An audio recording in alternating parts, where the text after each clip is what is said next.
हाय। तो मुझे वीडियो 2-3 दिन पहले बनानी चाहिए थी जब किंग ने अपना मैसेज पोस्ट किया था, पर ये पूरी जो बात है ये हमने किंग और एमिवे के बीच चल रहे विवाद को मैंने चैट जीपीटी के अंदर डाल दिया और उसी को सारी चीज़ें समझाकर बताकर हमने एक स्क्रिप्ट तैयार करी। अब उस स्क्रिप्ट के आधार पे ये वाला वीडियो चलेगा और मैं कोशिश करूँगा कि इस वीडियो को 90 सेकंड में ख़त्म कर दूँ। और जो बेसिक मेरा कंसर्न है वो पूरे डीएचएच कम्युनिटी को लेकर है और जो डिसिंग कल्चर इस समय इंडिया में चल रहा है उसको लेकर है। तो शुरू करते हैं, देखते हैं चैट जीपीटी ने क्या लिखा है। चैट जीपीटी एक कलेक्टिव रिस्पांस देता है, तो देखते हैं क्या लिखा है इसने। नमस्कार दोस्तों, हम आज बात करेंगे किंग और एमिवे बंटाई के बीच चल रहे विवाद।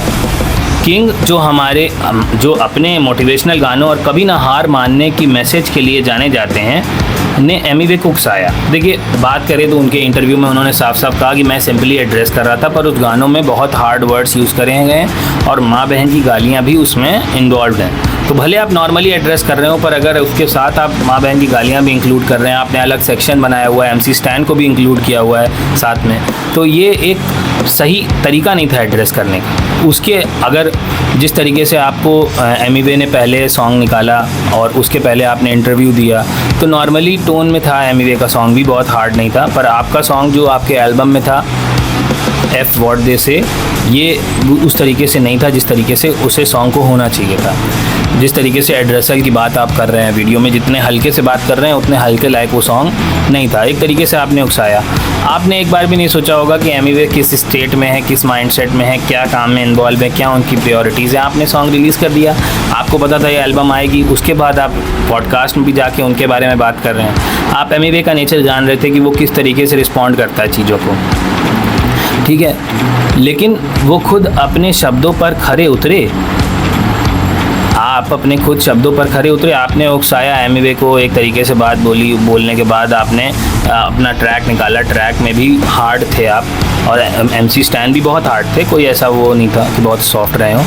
किंग ने एमिवे को उस वक्त उकसाया जब शायद एमिवे किसी और काम में बिजी थे, किसी काम में बिजी रहे होंगे। आपने अपने तरीके से निकाल दिया एल्बम ट्रैक। एमिवे ने अपनी प्रायोरिटीज़ को एक तरफ रखा और उसी टाइम फ्रेम में किंग को जवाब दिया। अब वो ट्रैक के बाद एमिवे ने अपना ट्रैक निकाला, एमिवे के ट्रैक के बाद आपने जो ट्रैक निकाला, उसके बाद जो ट्रैक आए वो आपके टाइम मैच के हिसाब से आए, 24 घंटे के अंदर आए, स्किल सेट के साथ आए, काउंटर के साथ आए, रिप्लाईज भी सही तरीके से आए। मतलब तरीका ये था कि जिस तरीके से आपने डाला टाइम फ्रेम में, उसी टाइम फ्रेम में उन्होंने जवाब दिया। लेकिन जब बारी किंग की आई, जब आखिरी बार आपकी बारी आई कि अब आपको जवाब देना चाहिए, तो उन्होंने दूसरी प्रायोरिटीज़ का हवाला दे दिया कि नहीं, मेरे पास और भी काम है, मैं कहाँ इनके मुँह लगूंगा, मैं कहाँ इनसे बारे में बात करूँगा, और ये सब मामा भांजा चलता रहेगा, जो भी आपने कहा। और बाद में आपने एक तरीके से एमिवे को विनर कर दिया और इस लड़ाई से पीछे हटने का फैसला कर लिया। ये सिर्फ एक छूटी हुई अपॉर्चुनिटी है। देखिए, जब रफ्तार ने एमिवे के बारे में कोई बात करी थी, एमिवे आगे आए और एमिवे ने जिस तरीके से इस बात को लेके आगे बढ़े थे ना, उससे पूरा गेम चेंज हो गया था। एमिवे को जिस तरीके से हम देखते थे वो देखने का तरीका बदल गया था। एमिवे एक बड़े क्रिएटर्स के लिए लड़ रहा था और एमिवे के फ़ैन हम इसी बात के लिए हैं क्योंकि वो किसी से भी लड़ने की स्पिरिट रख सकते हैं। वो आज के टाइम में किसी के लिए भी कोई भी बात बोल सकते हैं। अगर कोई भी उनके बारे में कुछ गलत बात बोलता है तो वो उसको एड्रेस करने से पहले सोचते नहीं है कि सामने वाला है कौन, वो लड़ जाते हैं।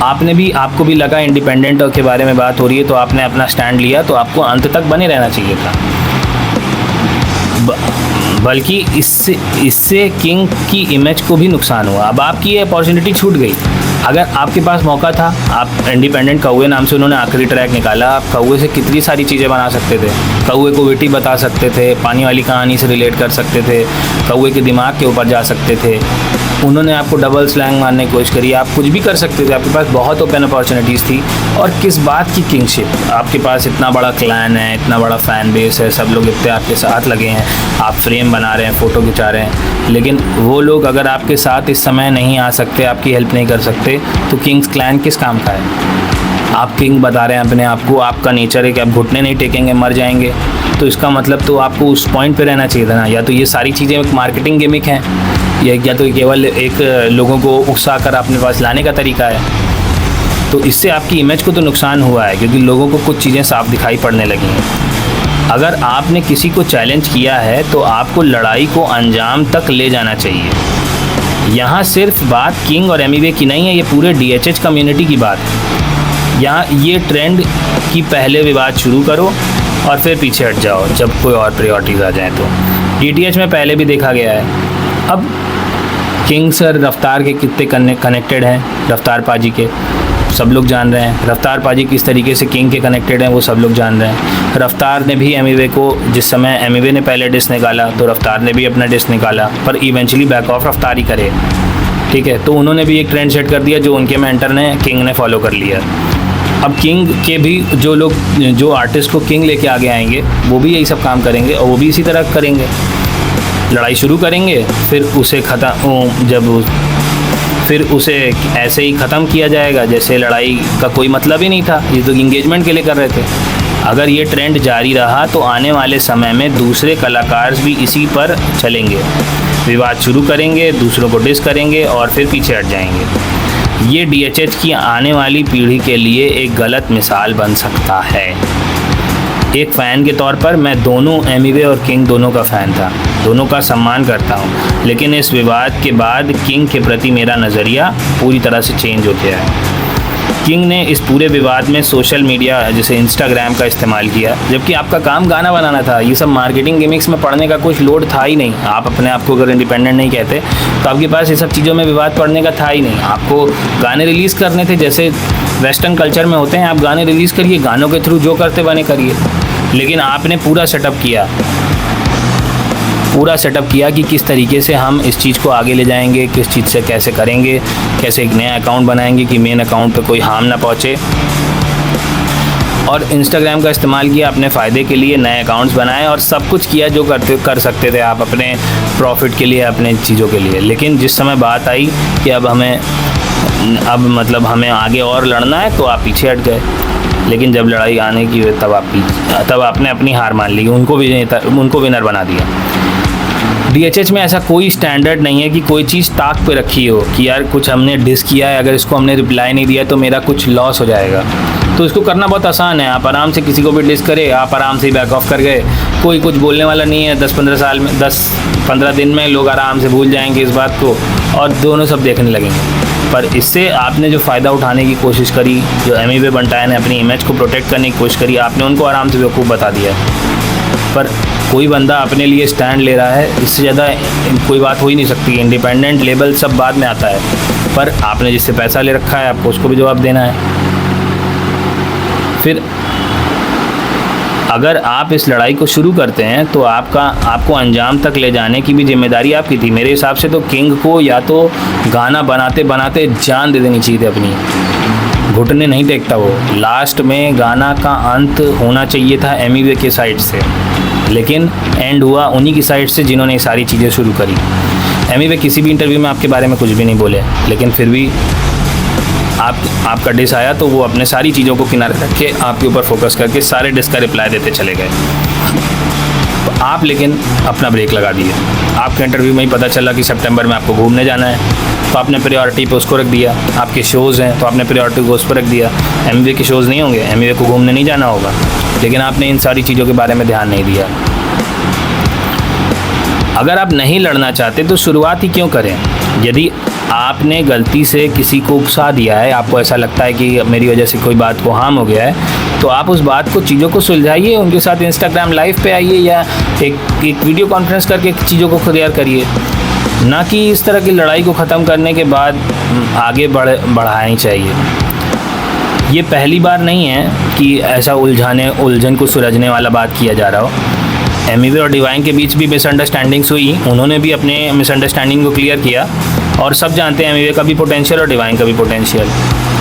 तो अंत में उन्होंने समझौता किया, एक दूसरे को समझाया, दोनों ने अपने बात बोली कि नहीं भाई मेरा ऐसा इंटेंशन नहीं था, और गलतफहमी को दूर किया। ये सही तरीका था। अपनी स्किल्स को भी शोकेस किया, अपनी माइंडसेट को भी शोकेस किया और दोनों अपने ट्रैक पे आगे बढ़े, कोई बात नहीं आई। डिसिंग कल्चर का इस्तेमाल होना चाहिए आपके इंटरनल पोटेंशियल को बाहर लाने के लिए, अपने आप को शोकेस करने के लिए, अपने आप को एक उनकी ऑडियंस को दिखाने के लिए।